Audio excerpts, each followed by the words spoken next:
आइए बात करते हैं माइनर आर्काना के पहले कार्ड यानी एसेस की। एसेस यानी किसी भी सूट का वो कार्ड जो सबसे ज़्यादा पावरफुल और सबसे ज़्यादा पॉजिटिव है। ये एक ऐसा कार्ड है जो दर्शाता है किसी भी चीज़ में एक नई शुरुआत को, यानी कि चाहे वो शुरुआत हमारी पैसे से रिलेटेड है या रिलेशनशिप से रिलेटेड है। एसेस हमारे ऐसे कार्ड हैं जो हमें बताते हैं कि ये जो टाइम है आपकी लाइफ में बहुत ही इम्पोर्टेंट है। कोई न्यू बिगनिंग होने वाली है या न्यू अपॉर्चुनिटी आने वाली है, तो इस मौके को हाथ से ना जाने दें।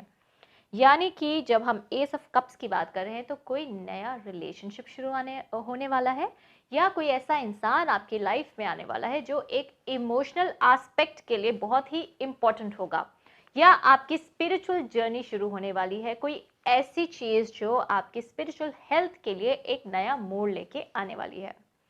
बात करूं अगर एस ऑफ वॉन्ड्स की, तो एस ऑफ वॉन्ड्स मैंने पहले ही बताया कि किसी नए काम या किसी नए एम्बिशन या आपकी कोई ऐसी डिजायर जो आप करना चाहते हैं, तो उससे रिलेटेड शुरुआत है। कोई नई अपॉर्चुनिटी मिलेगी आपको, या कोई ऐसा काम होगा कि जिसमें आपका कोई नया शौक, आपकी कोई नई डिजायर जाग सकती है, कुछ नया करने की उमंग हो सकती है। तो ये जो न्यू बिगनिंग है ये बहुत इंपॉर्टेंट है आपकी मेंटल एंड इमोशनल हेल्थ के लिए।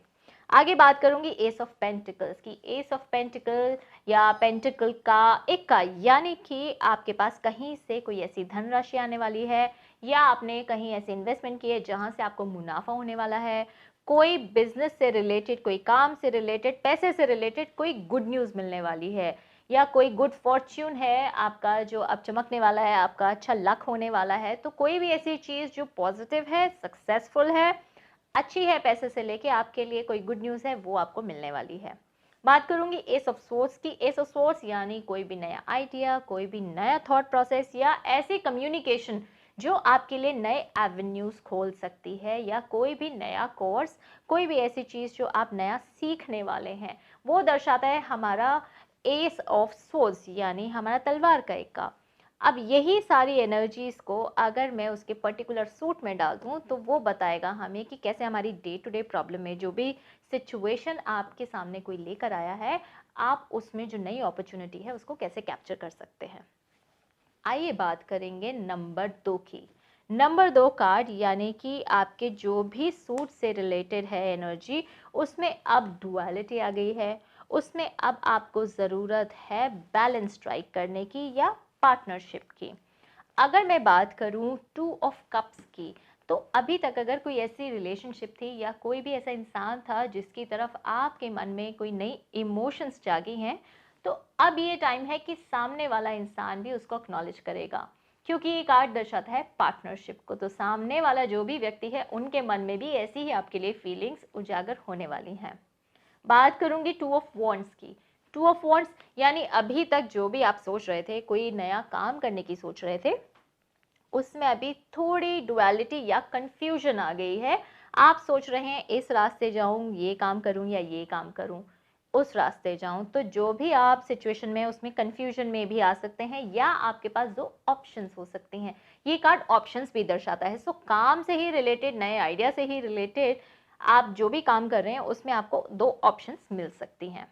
बात करूं अगर पेंटिकल्स की, तो अगर पैसा आ रहा है तो पैसा जाएगा भी। उसमें बैलेंस क्रिएट करने की, स्ट्राइक करने की ज़रूरत है। जो भी आपने काम नया, कोई एंटरप्राइज शुरू किया है, कोई बिजनेस शुरू किया है, तो उसमें आपको ये अभी अपना एक लेजर अकाउंट क्रिएट करने की ज़रूरत है कि कितना पैसा आ रहा है और कितना जा रहा है। ये बैलेंस क्रिएट करने का टाइम आ गया है।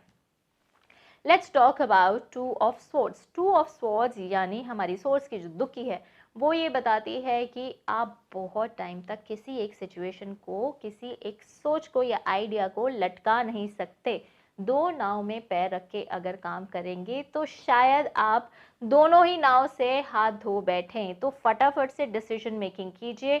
आपकी जो ये सोच है आपको नुकसान पहुंचा सकती है अगर आप डिसीजन को लटका के रखेंगे। अगर दो लोगों से एक साथ बात करेंगे तो क्लैरिटी ऑफ थॉट नहीं आ पाएगी। So be clear in your approach.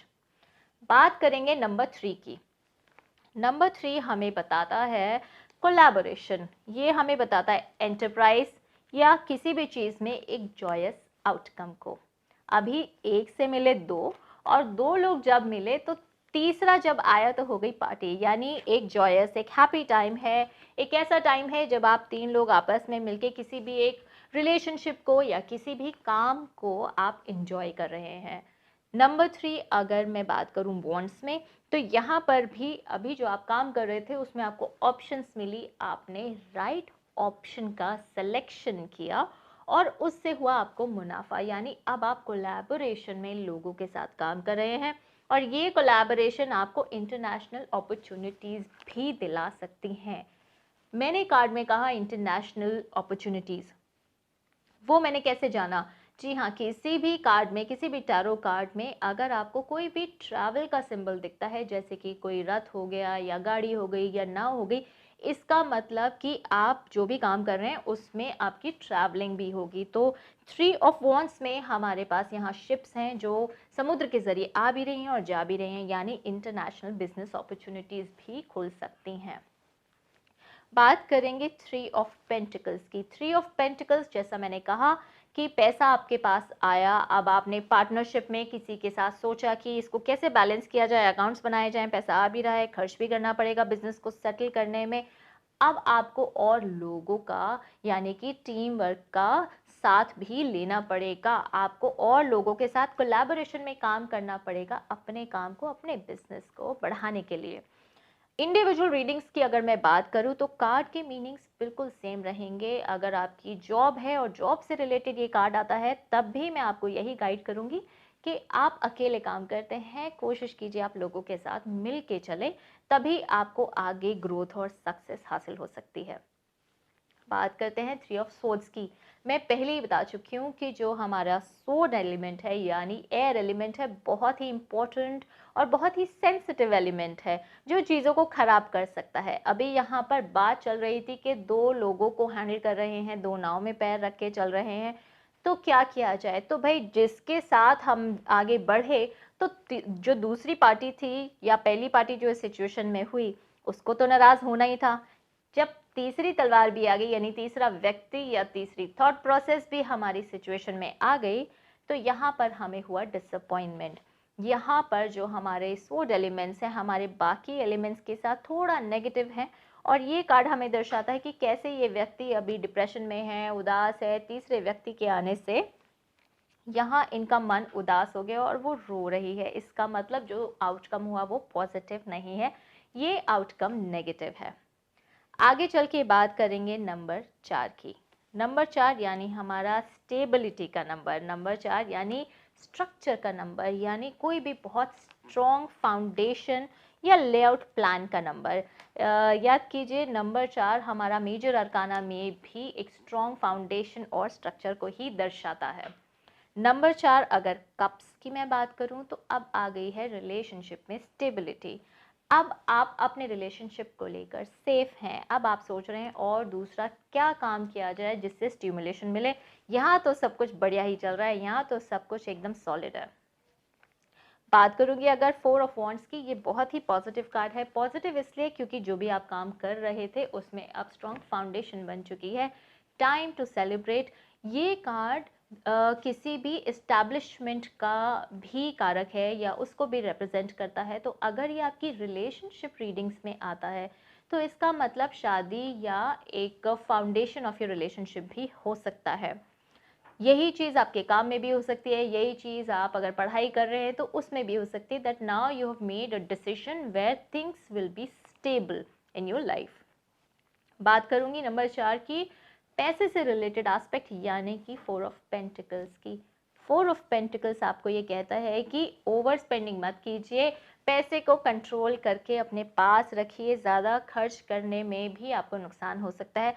ये कार्ड माइजर्स कार्ड भी है, लोगों को ये कहता है कि मैं अपना पैसा अपने पास ही रखूंगा, मैं आप पे ऊपर खर्च नहीं करूंगा। तो जब ये कार्ड आ जाता है तो या हमें थोड़ा सोच समझ के पैसे को खर्च करना, या पैसा मैं बोलूं या जिस भी सिचुएशन में आया वहां अपने रिसोर्सेज को आप सोच समझ के खर्च करें।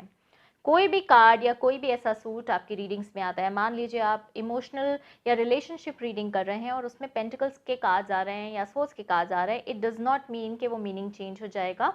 आप उसी कार्ड का मीनिंग उस क्वेश्चन में या उस सिचुएशन में अप्लाई करेंगे, कार्ड की जो 1 to 10 जो ऑर्डर है उनके मीनिंग सेम रहेंगे, बस उस एलिमेंट की एनर्जी चेंज हो जाएगी। आइए बात करते हैं 4 ऑफ सोर्ड्स की। 4 ऑफ सोर्ड्स ये कह रहा है कि अभी you have just been hurt, advice is to take a break, take some rest. आप एकदम से किसी नए रिलेशनशिप में या नए काम में जंप मत कीजिए। आप जो कर रहे थे उसमें आपको नुकसान हुआ या आपका दिल टूटा, तो अभी थोड़ा ब्रेक लेने की आपको ज़रूरत है। ये जो 3 ऑफ सोर्ड्स था हमारा, क्योंकि हार्ट में खंजर घुसा है तो सर्जरी को या हेल्थ इशू को भी डिपिक्ट करता है। तो 4 ऑफ सोर्ड्स हमें कहता है कि थोड़ा ब्रेक लीजिए, टाइम आउट लीजिए और फिर आगे चीज़ों में मूव ऑन कीजिए।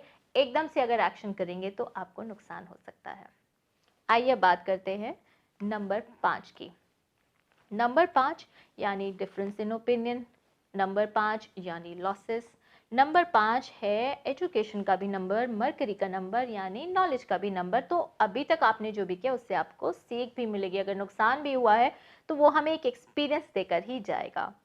नंबर 5 5 ऑफ कप्स की अगर मैं बात करूँ तो 5 ऑफ कप्स है कार्ड ऑफ स्पिल्ड मिल्क। जी हाँ, यानी दूध का जला आप छाछ को भी फूक फूक के पिएगा, या आपके पास जो है आप उससे खुश नहीं हैं, आप बहुत ज़्यादा कॉशियस हो गए हैं चीज़ों को लेके, बहुत ज़्यादा अलर्ट हो गए, ओवर थिंकिंग में पहुंच गए हैं। जो आपके पास है आप उससे खुश नहीं हैं, जो नहीं है उसके ऊपर आप रो रहे हैं, उसके ऊपर नुकसान अपना जाहिर कर रहे हैं। तो ये कार्ड आपको ये दर्शाता है कि you should in life there will be times when you should focus and be grateful for things which you have and not for things which you lose। बात करेंगे 5 ऑफ वॉन्ड्स की। 5 ऑफ वॉन्ड्स हमें ये बताता है कि अभी तक जो आप काम कर रहे थे एक स्ट्रॉन्ग फाउंडेशन बन चुकी थी, एक स्ट्रक्चर बन चुका था, उसमें अब डिफरेंस इन ओपिनियन आ गया है। जो लोग आपके साथ मिलजुल कर टीम वर्क में काम कर रहे थे, कहीं शायद उनके मन में आपको लेके डाउट आ गया है, और वो डाउट आपके आपस में लड़ाई भी करवा सकता है और नुकसान भी करा सकता है। तो जब ये कार्ड आए इसका मतलब है take a break, do not take any decision immediately. आपको सफलता ज़रूर मिलेगी अगर सोच समझ के इस टाइम को कटने दीजिए, और उसके बाद आने वाला टाइम है वो आपके लिए फेवरेबल होगा। सोच समझ के डिसीजन मेकिंग करेंगे। बात करेंगे 5 ऑफ पेंटिकल्स की। मैंने कहा नंबर 5 लॉस का कार्ड है, यानी कि ये वो धन है जो अब आपके हाथ में पहले था और आपके हाथ से छीन चुका है। नंबर 5 ऑफ पेंटिकल्स दर्शाता है immediate loss in money, in financial issues and also loss of health, यानी कि थोड़ा बुरा वक्त आ गया है, सडनली मिसफॉर्च्यून आ गई है जिससे आपको नुकसान हो सकता है किसी भी बिजनेस में, किसी भी काम में या किसी भी परिस्थिति में। तो जब ये कार्ड आए तो उस सिचुएशन में कोई भी डिसीजन इमीडिएटली ना लें, उस टाइम को बीतने दें। ये ऐसा कार्ड है जो हेल्थ को भी बहुत स्ट्रांगली रिप्रेजेंट करता है। तो अगर ये किसी की रीडिंग में आता है आप उनको ज़रूर ये कॉशन करें कि वो अपनी हेल्थ का ध्यान रखें। बात करेंगे 5 ऑफ स्वॉर्ड्स की। 5 ऑफ स्वॉर्ड्स हमें ये बताता है कि ज़रूरी नहीं हर लड़ाई में एक्टिवली पार्टिसिपेट करके उसको जीता जा सके।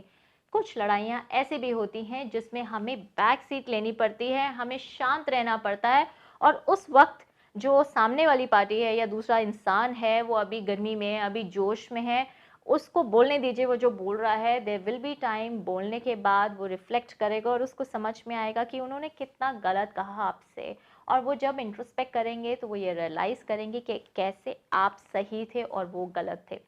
5 ऑफ स्वॉर्ड्स ये दर्शाता है कि किसी भी सिचुएशन में एक्टिवली पार्टिसिपेट ना करें, आप अपने आप को बैक सीट पे रखें। जस्टिस होगा आपके साथ, सही होगा, लेकिन अगर आप उसमें एक्टिवली एग्रेसिवली पार्टिसिपेट करेंगे तो आप कर सकते हैं अपना ही नुकसान या अपने ही लोगों को नाराज।